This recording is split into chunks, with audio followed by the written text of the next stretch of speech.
said, but we need to find them and bring them home to bury them, but we made it. He says, no, you don't get it, man. He says, do you feel like you just swallowed a box of razor blades? And I said, yes, sir. I said, I can't breathe. I said, he goes, we've been poisoned. We're all going to die. Well, out of that crew of 20 that morning, 10 of us have cancer. One of my buddies, Mike, has had 3 bouts of bladder cancer and 2 rare leukemias.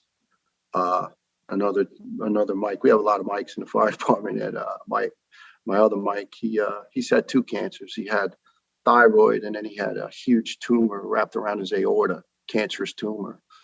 And we're all coming down with wacky stuff. 2011, I'll fast forward a little bit. I want to go back to these other guys because it isn't about me.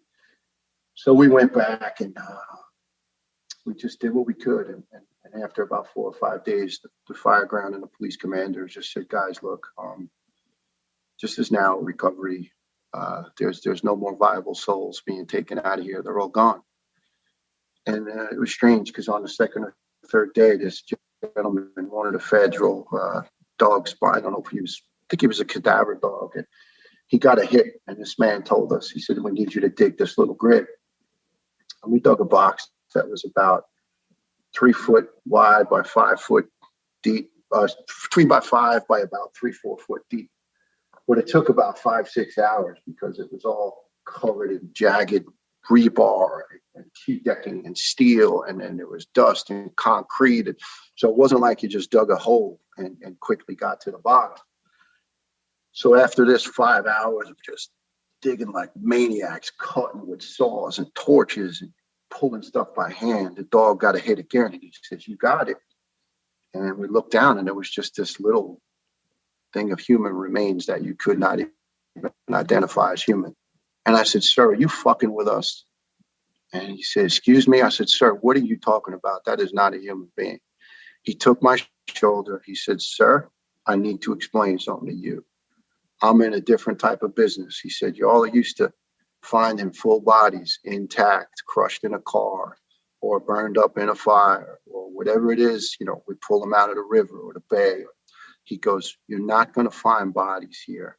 Please take this and put it in a hazmat bag and tag it where we are, because trust me, someone is going to identify their loved one from this. And at first, I didn't really see the significance of that. But then when I saw the suffering of the families that were so desperately just looking to find something of their loved one, I felt like I completed my mission that day.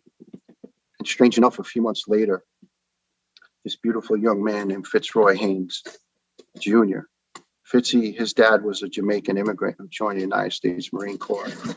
And Fitzy followed his daddy. And the morning of 9/11, it was Fitzy's first shift on the department out of training school. And he was assigned to South Street Seaport Firehouse, Tower Ladder 15, Engine 4. And an older gentleman named Tom Kelly. The call came in at about 10 to 9. Your shift officially starts at 9, but the courtesy is you always give a guy a relief and you say, hey, Marcus, you go home, man. I got this. And Tom took Fitzy and he physically put him in an office and said, you do not move. You do not go anywhere. You man the radio and you man the phone. You're not going to this. Well, Tom Kelly is on audio with Lieutenant Joseph Levy from Tower Ladder 15. And it was just like another day at the races. They were telling command what they had. They're on the 78th floor. There's multiple victims. There's multiple dead victims. We need 5 truck companies for search to break down doors into areas where people are trapped. And we need 5 engine companies to operate hose lines. We think we can get a handle on this. We just need the manpower. This is the Team Never Quit podcast. So buckle up, Buttercup.